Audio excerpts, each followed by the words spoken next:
All right, here's 5 signs you might be ready to retire earlier than you think you can. And a lot of times when we talk about this, everybody talks about money, but we're going to touch on the 5 money things first. And then I just want to touch on a few things that are also important you need to consider.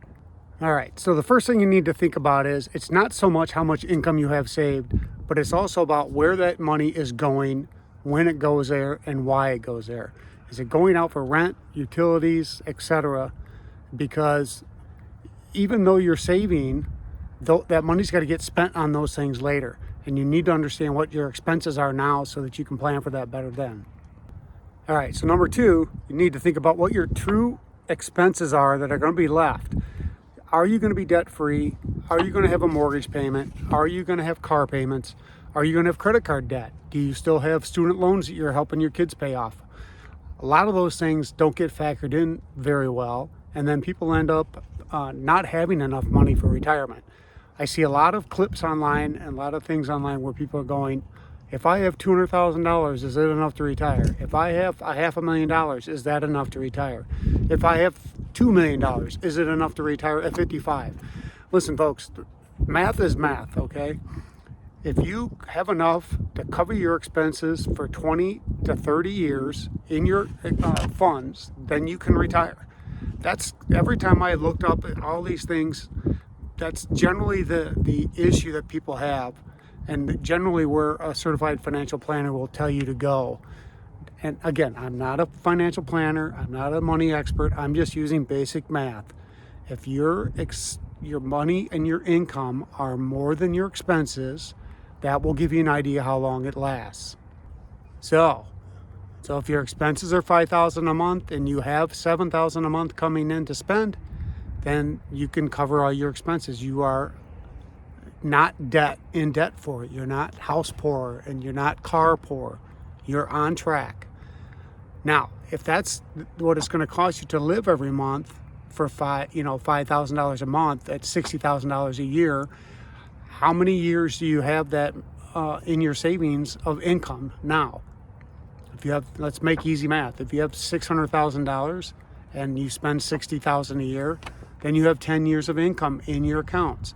That's not adding any interest that those accounts make. That's not using any of your maybe Social Security number or pension money to make up that $6,000 a month. We're just talking basic numbers, okay? Know what your budget is, know what your expenses are. That will tell you how much money you have and can you afford to retire. So then it makes sense that if you lower your obligations, you can afford to retire with less money in the bank. If you know what your Social Security is and you know you can cover 45% of your living expenses with it, then you need the other 55 to come from your investments and long term. Then you can see how long will that last then. If I have the same $600,000 and I need $3,000 a month, that's $36,000 a year. Obviously the money lasts twice as long. All these things are just doing some basic math numbers. Now, there are lots of good calculators online that'll help you establish how much money you have and how much money it can make, how long it'll last depending on how much withdrawal you take, etc. So there are ways to figure that out. NerdWallet's a big one. I keep saying that because I use NerdWallet a lot, just because it helps me find information quicker. But there's plenty of other hubs out there that can help you find that information. And then you just punch in, this is how much I have, this is how much I want to take out, how long will it last?